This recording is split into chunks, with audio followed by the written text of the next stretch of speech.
형제들아 내가 당한 일이 도리어 복음 전파의 진전이 된 줄을 너희가 알기를 원하노라. 이러므로 나의 매임이 그리스도 안에서 모든 시위대 안과 그 밖의 모든 사람에게 나타났으니 형제 중 다수가 나의 매임으로 말미암아 주 안에서 신뢰함으로 겁없이 하나님의 말씀을 더욱 담대히 전하게 되었느니라. 어떤 이들은 투기와 분쟁으로 어떤 이들은 착한 뜻으로 그리스도를 전파하나니 이들은 내가 복음을 변증하기 위하여 세우심을 받은 줄 알고 사랑으로 하나 그들은 나의 매임에 괴로움을 더하게 할 줄로 생각하여 순수하지 못하게 다툼으로 그리스도를 전파하느니라. 그러면 무엇이냐? 거칠애로 하나 참으로 하나 무슨 방도로 하든지 전파되는 것은 그리스도니 이로써 나는 기뻐하고 또한 기뻐하리라. 이것이 너희의 간구와 예수 그리스도의 성령의 도우심으로 나를 구원에 이르게 할 줄 아는 거로 나의 간절한 기대와 소망을 따라 아무 일에든지 부끄러워하지 아니하고 지금도 전과 같이 온전히 담대하여 살든지 죽든지 내 몸에서 그리스도가 존귀하게 되게 하려 하나니 이는 내게 사는 것이 그리스도니 죽는 것도 유익함이라. 아멘. 복음을 전하다가 감옥에 갇힌 바울, 그 감옥에서 쓴 편지입니다. 왜 감옥에 갇혔는가? 어느 감옥에 갇혔는가? 바울은요, 복음을 전하며 그의 정말로 꼭 가고 싶었던 곳이 한 군데가 있었습니다. 로마였습니다. 왜냐하면 로마 제국 그 시대 가장 중심부인 로마로 가게 되면은 그 로마에서 사방으로 뻗쳐가는 길이 또한 열리기 때문에 그랬습니다. 그래서 그 길을 통해 복음을 사방으로 땅 끝까지 전하기를 소원했던 바울, 정말 로마에 도착했습니다. 그런데 자유인으로 온 것이 아니라 prisoner로, 바로 죄수로 로마에 도착했어요. 감옥에 갇혀있게 됐어요. 자유를 빼앗겼어요. 매임당한 상황이었어요. 그런데 보세요. 바울의 이 매임이 오히려 복음이 전파되는데 유용하게 사용되고 있다는 말을 오늘 본문에서 하고 있습니다. 우리가 읽었는데 12절에서 14절 말씀을 다시 보면은 형제들아 내가 당한 일이 도리어 복음 전파의 진전이 된 줄을 너희가 알기를 원하노라. 나의 매임이 모든 사람에게 나타났으니 형제 중 다수가 나의 매임으로 말미암아 하나님의 말씀을 더욱 담대히 전하게 되었느니라. 그래서 복음이 더욱더 전파되고 복음 전파의 진전이 되는 것을 보면서 내가 너무 기쁘고 너무 기쁘다. 그 말을 하고 있는 바울을 보죠. 여러분, 놀라운 하나님의 역사 아닙니까? 사람의 기대를 오히려 뛰어넘는 하나님의 하시는 일이에요. 바울이 감옥에 갇히는 프리즌이 됨으로 인해서, 죄수가 됨으로 인해서 시위대안과 기타 모든 사람에게 복음이 증거되는 계기가 되었어요. 여러분, 우리가 읽은 말씀 가운데 시위대, 로마 황제를 수호하는 로열 가드, 근위병이죠. 이 로마 제국은 그 리퍼블릭, 공화국입니다. 국민을 대표하는 그 의원들로 인해서 정치가 이루어지는 나라고, 군대는 변방에서 거기에서 국토를 지키며 있는 것인데 황제를 수호하기 위해서 로마 안에 군대가 하나 있었습니다. 최고 실력을 가진 황제를 보호하는 로열 가드, 근위병들만 있는 곳이 바로 이 로마였습니다. 그런데 그들에게 바울이 복음을 전하게 된 거예요. 로마 사회의 높은 지휘층에게 복음을 전할 수 있는 길이 도저히 다른 방법으로는 쉽게 열 수 없던 문이 어떻게 열렸냐 하면은 바울이 매임을 당함으로 열렸던 것입니다. 그를 지키기 위해서 6시간의 쉬프트로 새로운 군인들이 계속 옵니다. 내 이름이 뭐냐? 무슨 죄로 여기까지 와서 묶인 거냐? 이런 질문을 받을 때 바울은 자기소개를 하겠죠? 그러면서 복음을 소개하는 기회를 얻고 또 얻은 것이에요. 이런 바울의 소문이 시위대 안과 다른 모든 사람들에게 알려지기 시작했고 그와 더불어 복음은 매임을 당할 수가 없고 계속해서 전해지고 있는 것을 바울이 본 겁니다. 생각지도 못했던, 기대하지도 않았던, 어찌 보면은 하고 싶어도 어떻게 해야 되나 알 수 없었던 그 길을 그의 매임을 통해서 하나님은 열어주신 것이죠. 또한 로마에 있는 많은 성도들이 더욱 담대하게 복음을 전하는 동기부여가 되었습니다. 바울에게 임한 이 고난이 그들의 마음에 두려움과 떨림을 더해준 것이 아니라 오히려 성령의 일하심으로 담대함과 용기의 불길을 던져주었습니다. 용기를 내서 그 복음을 전하게 된 거죠. 외적인 것뿐만이 아니라 내적으로 복음의 진보가 또한 나타났습니다. 여러분, 이 내용은요, 오늘 본문 말씀이 아니라 바울이 왜 이렇게 기뻐하는가? 복음 전파의 진정 가운데는 외적으로 나타나는 모습만이 아니라 바로 이 내적으로 복음을 전하는, 복음을 듣는 그러한 영혼 안에서 일어나는 놀라운 사건이 있었음을 3장에 가서 말해줍니다. 10절과 11절 거기 보면은 내가 그리스도와 그 부활의 권능과 그 고난에 참여함을 알고자 하여 그의 죽으심을 본받아 어떻게 해서든지 죽은 자 가운데서 부활에 이르려 하노니, 그런 말을 해요. I want to know Christ. 정말 그리스도를 알고 싶다. 그런데 예수님의 그 승리와 영광과 능력만이 아니라 주님에 대해서는 다 알고 싶었던 거예요. 심지어 십자가 고난에 그 참여하는 그러한 영광도 받고 싶었는데, 바로 예수 그리스도의 복음 때문에 그 고난에 들어와 있는 바울, 이렇게 주님도 이러한 고난, 아니 이거보다도 더욱더 큰 고난을 당하셨는데 그 고난의 길을 내가 갈 수 있도록 허락하셨구나, 거기에 감격하고 감사하며, 그러면서 그 가운데 고난만이 아니라 그 고난을 이겨내신 그리스도의 부활을 더욱더 알아가기를 원했던 바울을 보지 않습니까? 여러분, 이걸 생각해 볼 때에 이렇게 매임과 고난 가운데서도 복음이 전파되는 이 진전에서 나가는 것을 막을 힘이 없고 오히려 하나님의 놀라운 일이 일어난다는 것을 볼 때에 우리에게 적용할 수 있는 것이 바로 이거라고 봅니다. 어려움과 고난 가운데에도 주님은 일하고 계시다는 사실을 잊지 맙시다. 주님의 일하시는 손길은 잠시도 멈추고 있지 않습니다. 외적으로도 그렇고 내 안에서도 그렇습니다. 매임 가운데서 주님은 일하고 계십니다. 한 길을 막으시는 하나님, 새로운 길을 열어주고 계신다는 것, 여러분 우리 알고 있지 않아요? 그러니까 소망을 잃지 맙시다. 주님이 일하시는 것을 보기를 원하는 소원을 가집시다. 우리가 생각지 못했던 일을 주님이 보여주시며 이루고 계십니다. 기도하며 그것을 보여달라고 할 때에 주님이 알게 하시고 보여주신 그 순간 느끼는 감동과 감격이, 그 은혜가 얼마나 깊겠습니까? 바울의 매임을 통해서도 복음의 진보를 보여주시는 주님, 어떻게 그 모습을 보여주는지요? 오늘 말씀 가운데 바울은 그의 비난자들에 대한 이야기를 또한 언급합니다. 바울의 매임은 로마에 있는 성도들을 두 부류의 사람들로 나타나게 만들었어요. 한 부류에는 순전하고 신실하면서 착한 마음으로 더욱더 힘써 복음을 전하는 사람들이었고, 그들의 마음에는 16절에 보니까 사랑이 동기였어요. 주님을 사랑하는 마음, 동역자인 바울을 사랑하는 마음, 사랑이 그렇게 움직이게 만들었어요. 그리고 이 소식은 바울의 마음에 큰 위로와 기쁨을 가져다 주었죠. 다른 부류는 복음을 전하기는 전하지만은 바울의 매임을 자기들의 기회로 삼았습니다. 17절에 보면은 그들은 나의 매임에 괴로움을 더하게 할 줄로 생각하여 순전하지 못하게 다툼으로 그리스도를 전파하느니라. 다툼과 분쟁으로 했다고 했습니다. 그 마음에는 경쟁, 시기, 질투가 있었던 것이죠. 복음을 전하면서도요, selfish ambition이 Christ ambition보다도 앞서고 있었던 것입니다. 하나 되지 못하게 나눠지게 만드는 것, 우리 안에 있는 이기적인 마음 아닙니까? 나 자신을 내세우고 싶어하는 이 마음이요, 주의 사역을 하는 자리에 있으면서도 나라는 자아를 내세우고 싶어하는 거예요.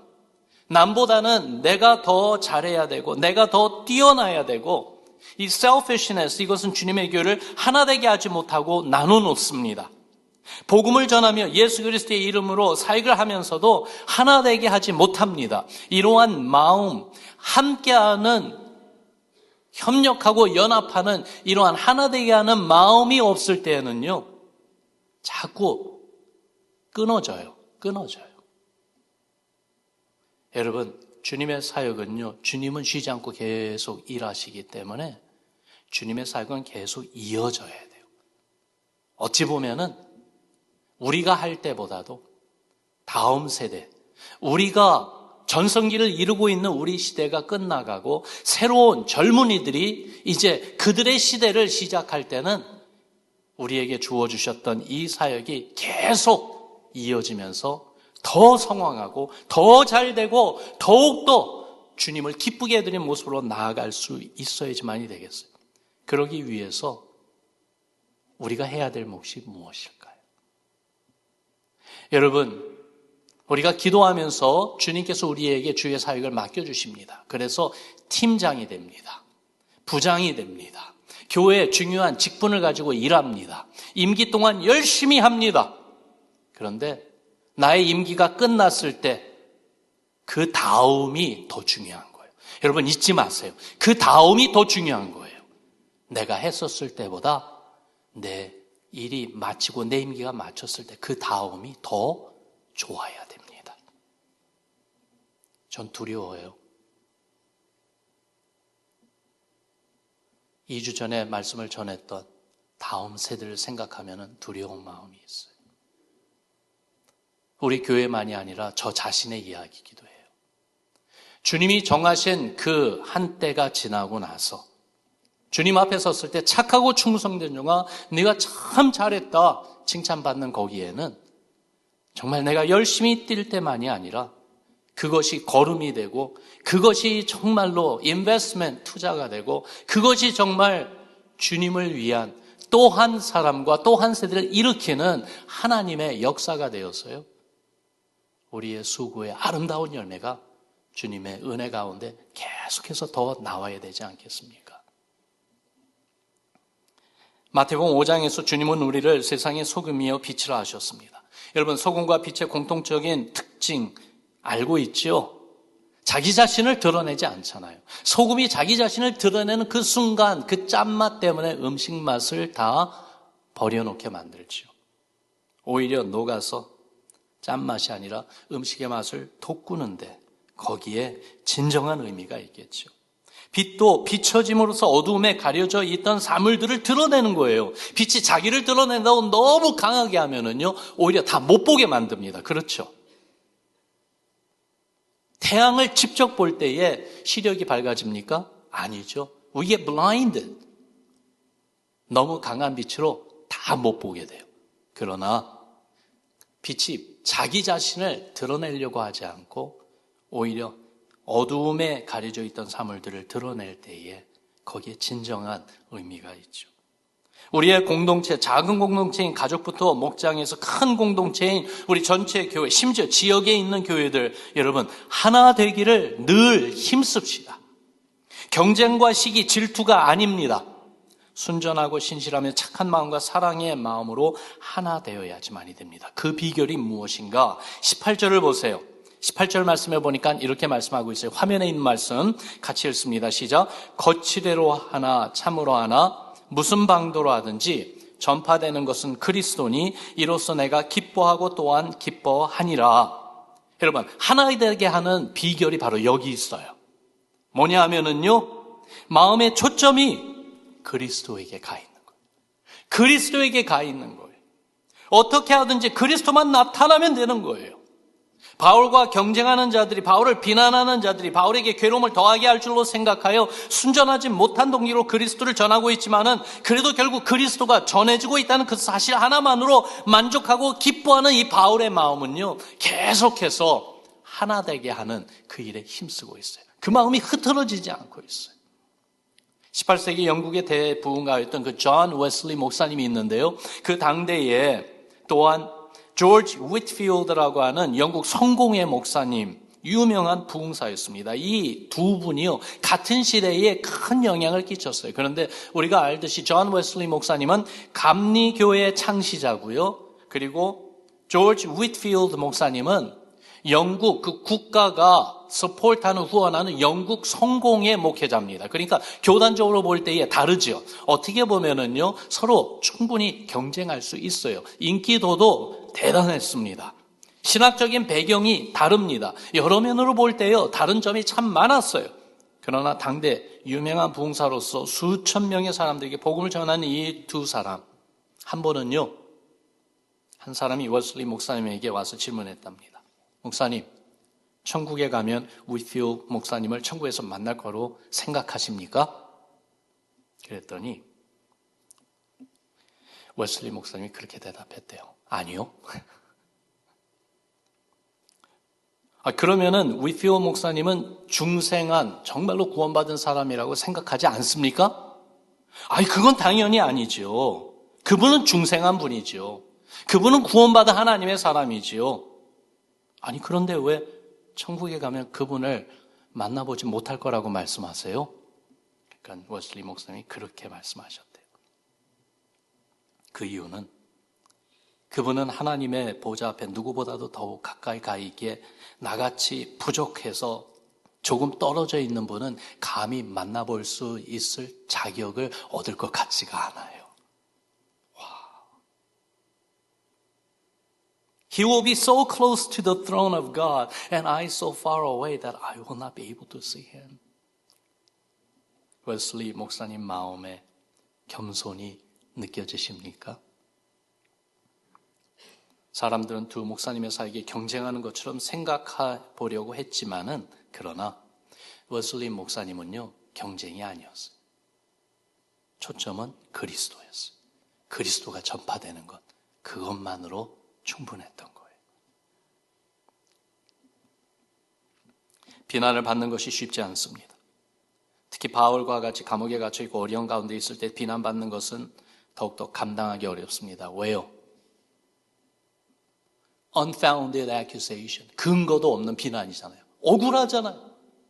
실컷 주님의 일을 해놓고 내가 왜 이렇게 비난을 받아야 되나?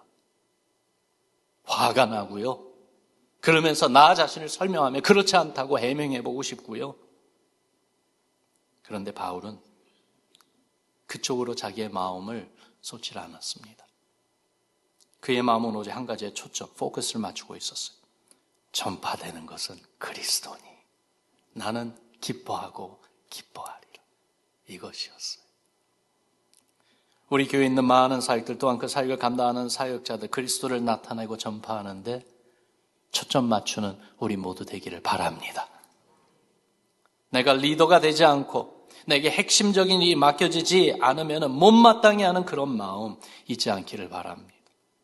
내가 아닌 다른 사람을 통해서도 하나님은 큰 일을 이루실 수 있음을 기억하고 오히려 더욱더 내가 모세가 아니에요? 하나님이 나를 모세처럼 인정하지 않으세요? 그러면은 주여 나를 아론이나 훌처럼 사용해 주세요.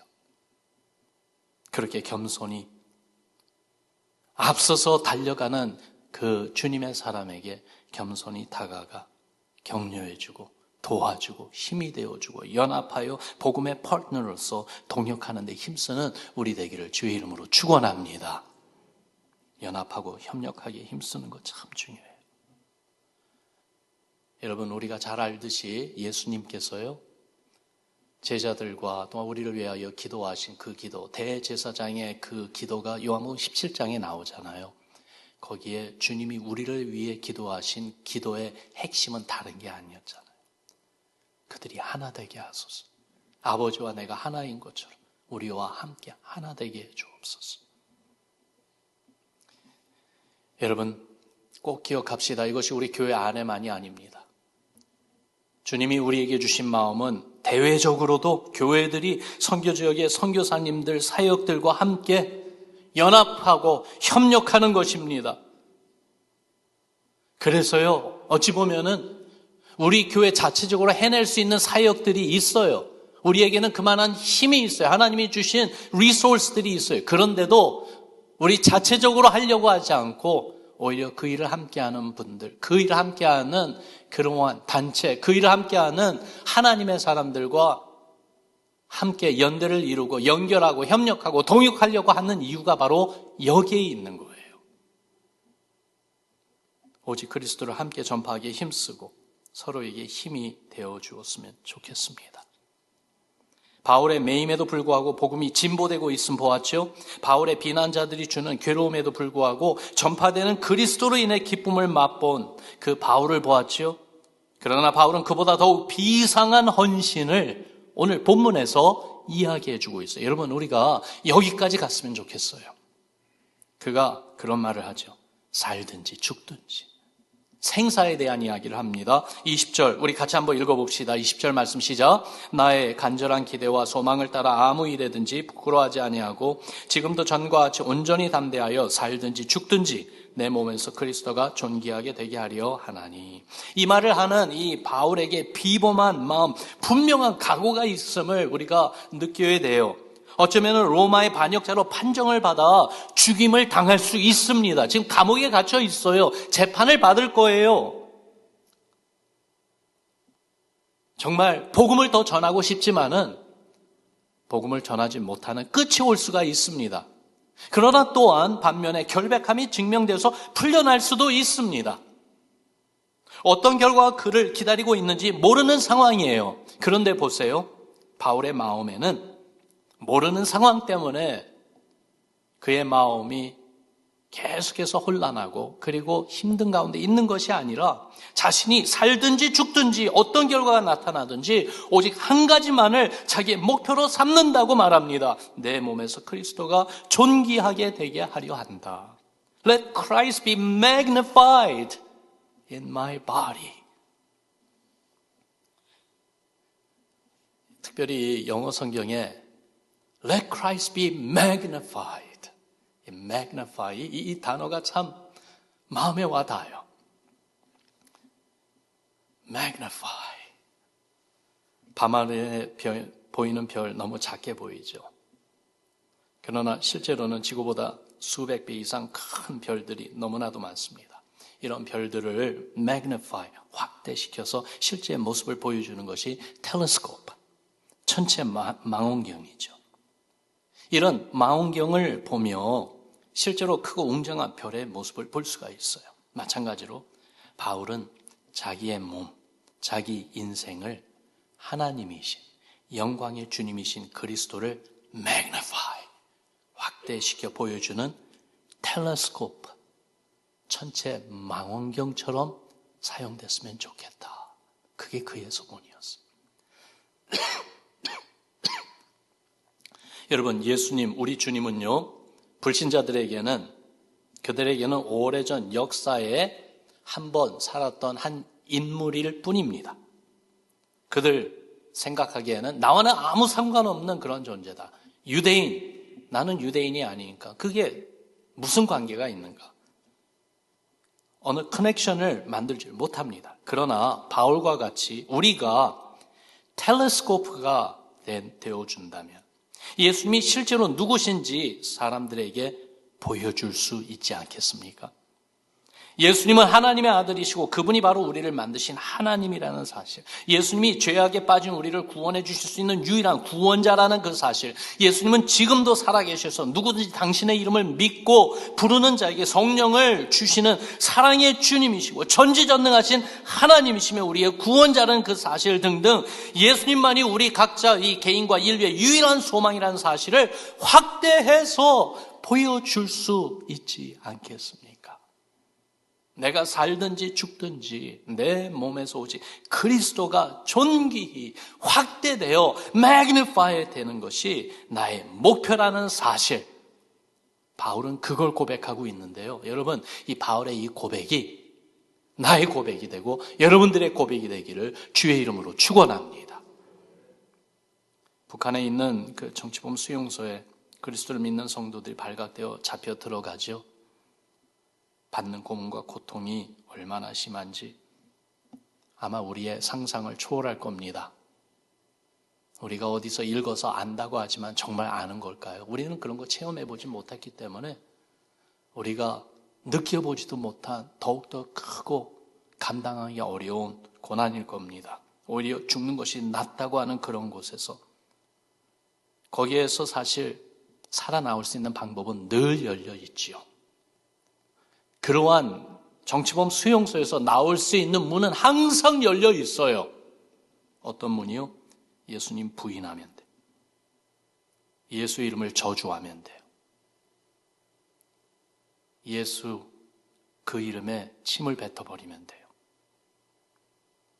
그런데도 믿음만을 고집하고 결국 극심한 고통을 당하며 죽게 되는 그곳. 내가 살든지 죽든지 오직 그리스도만 존귀되는 것을 목표로 삼고 순교의 마지막 걸음을 내딛는, 박해받는 성도들이 있습니다. 무슨 말이냐면 2000년 전에 바울과 같은 사람들이요, 오늘날도 있어요. 많이 있어요. 정말로 많아요. 그리고 더 놀라운 것은 그분들이 가진 신앙이 특별한 신앙이 아니에요. 여러분과 제가 갖고 있는 신앙하고 똑같습니다. 다른 게 하나도 없습니다. 다르다면은 각오가 다를 뿐이에요.